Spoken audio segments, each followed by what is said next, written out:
இன்னைக்கு ஒரு சுவாரஸ்யமான எண்களை பற்றி தெரிந்து கொள்வோம். வாங்க பார்க்கலாம். இந்த மலரில் உள்ள இதழ்களின் எண்ணிக்கை எத்தனை? 3. சரி, இது என்ன மலர்? செம்பருத்தி மலர். இந்த மலரில் உள்ள இதழ்களின் எண்ணிக்கை எத்தனை? 5 இருக்கு. சரிங்களா? சரி, இந்த மலரில் உள்ள இதழ்களின் எண்ணிக்கை எவ்வளவு? 8. சாரா, இந்த மலரில் உள்ள இதழ்களின் எண்ணிக்கை எத்தனை? இந்த மலரில் உள்ள இதழ்களின் எண்ணிக்கை 13 சார். வெரி குட் சாரா. சாரா, இந்த மலரில் உள்ள இதழ்களின் எண்ணிக்கை எத்தனை? சார், இந்த மலருடைய இதழ்களின் எண்ணிக்கை 21 சார். Very good. சாரா, இந்த மலரில் உள்ள இதழ்களின் எண்ணிக்கை எத்தனை? சார், இந்த மலருடைய இதழ்களின் எண்ணிக்கை 34 சார்.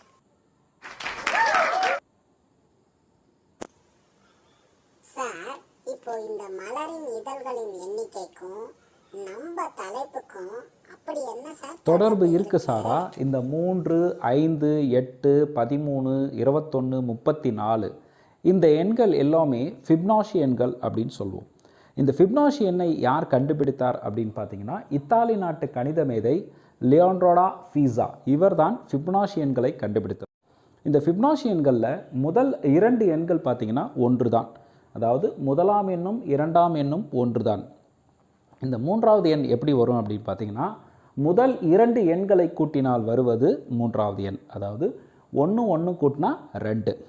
அதுக்கு அடுத்தது இந்த 4வது எண் எப்படி வரும்னு பார்த்தீங்கன்னா, 2வது எண்ணையும் 3வது எண்ணையும் கூட்டினால் வருவது தான் 4ஆம் எண். அதாவது 1 2 கூட்டினா 3. இதுக்கு அடுத்தது எப்படி வரும்னு உங்களுக்கே தெரியும். இந்த 5வது எண் எப்படி வரும்? அதே தாங்க. 3வது எண்ணையும் 4வது எண்ணையும் கூட்டினால் வருவது 5ஆம் எண். அதாவது 2 3 கூட்டினா 5. சாரா, அதுக்கு அடுத்து வரக்கூடிய எண் எப்படி வரும்னு நீங்கள் சொல்ல முடியுமா? சார், 4ஆம் எண்ணையும் 5ஆம் எண்ணையும் கூட்டினால் வருவது 6ஆம் எண். அதாவது 3ம் 5ம் கூட்டினா 8ங்க சார்.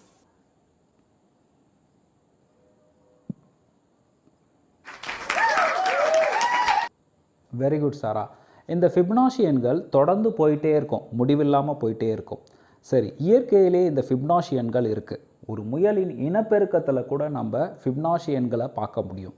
பார்த்திங்கன்னா, ஒரு ஜோடி முயல்கள் தொடங்கி ஒவ்வொரு மாதமும் ஒரு புதிய ஜோடி பெற்றால் வரக்கூடிய எண்கள் எல்லாமே ஃபிப்னாஷி எண்களாக இருக்குது. இயல்பாகவே ஒரு மரத்தின் வளர்ச்சியில் கூட நம்ம ஃபிப்னாஷி எண்களை பார்க்க முடியும். இந்த மரத்தின் வளர்ச்சியில் பார்த்திங்கன்னா கிளைகள் உருவாகியிருக்கு இல்லையா? ஒவ்வொரு கிளை உருவான பிறகு அதுக்கப்புறம் ஒரு புதிய கிளை உருவாகிறத பார்க்க முடியும்.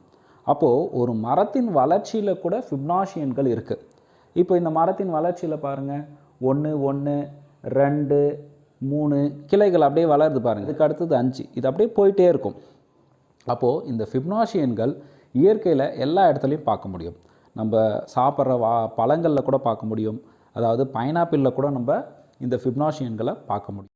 மாணவர்களே, இந்த ஃபிப்னாஷி சதுரம் என்றால் என்னன்னு பார்க்கலாம். ஒரு சமசதுரம் எடுத்துக்கோங்க, அதே அளவில் இன்னொரு சமசதுரம் எடுத்துக்கோங்க. இது ரெண்டுத்தையும் இணைச்சா ஒரு செவ்வகம் கிடைக்குது. இதுக்கு கீழே 2க்கு 2 சதுரம் எடுத்துக்கோங்க. இதுக்கு அடுத்தது 3க்கு 3 சதுரம் எடுத்துக்கோங்க. இப்போது இதுக்கு கீழே 5க்கு 5 சதுரம் எடுத்துக்கோங்க. அதுக்கு அடுத்தது 8க்கு 8 சதுரம் எடுத்துக்கோங்க. இப்போது இது என்ன வடிவம்னு சொல்ல முடியுமா? செவ்வக வடிவம். ஸோ செவ்வகத்தின் பரப்பளவு நமக்கு தெரியும். ஸோ அதுக்குள்ளே இருக்கிற சதுரங்களின் எவ்வளோ இருக்குன்னு கூட்டி பார்க்கலாம். 1 square plus 1 square plus 2 square plus 3 square plus 5 square plus 8 square கூட்டினா எவ்வளோ வருது பாருங்கள், 104. செவ்வகத்தின் பரப்பளவும் நமக்கு தெரியும், நீளம் பெருக்கல் அகலம். ஸோ 13 பெருக்கல் 8 எவ்வளோ வருது? 104. மாணவர்களே, இந்த ஃபிப்னாஷி சதுரத்தில் உள்ள புள்ளிகளை இணைச்சோம் அப்படின்னா நமக்கு ஒரு மடக்கை சுழல் போன்ற ஒரு வடிவம் கிடைக்கும். இங்கிலீஷில் சொல்லணும்னா லாகர்த்தமிக் ஸ்பைரல் அப்படின்னு சொல்லுவாங்க. இந்த லாகர்த்தமிக் ஸ்பைரல், அதாவது மடக்கை சுழல் போன்ற வடிவம் நிறைய இடத்துல பார்க்கலாம். உதாரணமாக சொல்லணும்னா சங்குகள், சிப்பிகள், இது எல்லாமே பார்த்திங்கன்னா அந்த லாகர்த்தமிக் ஸ்பைரலில் இருக்குது. நிறைய எக்ஸாம்பிள் சொல்லலாம், நத்தை, இது கூட சொல்லலாம். அதே மாதிரி இந்த மடக்கை சுழல் வடிவம், அதாவது லாகர்த்தமிக் ஸ்பைரலுக்கு இன்னொரு சிறப்பும் உண்டு. என்ன சிறப்பு அப்படின்னா, இதனுடைய மையத்திலிருந்து புறப்படக்கூடிய எந்த ஒரு நேர்கோடும் தங்க விகிதாச்சாரத்தில் அமைந்திருக்கும். இந்த தங்க விகிதாச்சாரம் எவ்வளோ அப்படின்னா ரேஷியோ அப்ராக்சிமேட்லி 1.618 அப்படின்னு சொல்லுவோம். சொல்லுங்கள் சாரா. சார், ஃபிபனாஷி எண்களுக்கும் தங்க விகிதாச்சாரத்திற்கும் அப்படி என்ன சார் தொடர்பு இருக்கு? தொடர்பு இருக்குது சாரா. இந்த ஃபிபனாஷி எண்கள், அதாவது அடுத்தடுத்து வரக்கூடிய எண்களை வகுக்க கிடைப்பது தான் தங்க விகிதாச்சாரம். அதாவது இந்த ஃபிபனாஷி எண்களினுடைய மதிப்பு உயர உயர அதை நம்ம வகுத்து கிடைக்கும் விடையானது பார்த்திங்கன்னா தங்க விகிதாச்சாரத்திற்கு மிகவும் நெருங்கி வரும். பார்த்திங்கன்னா அதனுடைய எக்ஸ்ப்ளனேஷன் பாருங்கள், கிளியராக கொடுத்துருக்காங்க. சரிங்களா? சொல்லுங்கள் சாரா. கண்டிப்பாக சூரியகாந்தி பூவில் கூட பார்த்திங்கன்னா இந்த ஃபிபனாஷி எண்கள் இருக்குது. இந்த நடுவில் இருக்கக்கூடிய விதைகள் பார்த்திங்கன்னா அது என்ன வடிவத்தில் இருக்குது பார்த்திங்கன்னா லாகர்த்தமிக் ஸ்பைரல், அதாவது மடக்கை சுழல் வடிவத்தில் தான் இருக்குது. பார்த்திங்கன்னா கடிகார சுற்றுக்கு 34 ஆகும், கடிகாரத்தினுடைய எதிர் சுற்றுக்கு 55 இருக்குது. சில பூக்களில் பார்த்திங்கன்னா இது வந்து பார்த்திங்கன்னா கடிகார சுற்றுக்கு 55 எதிர் சுற்றுக்கு 89 இருக்கலாம்.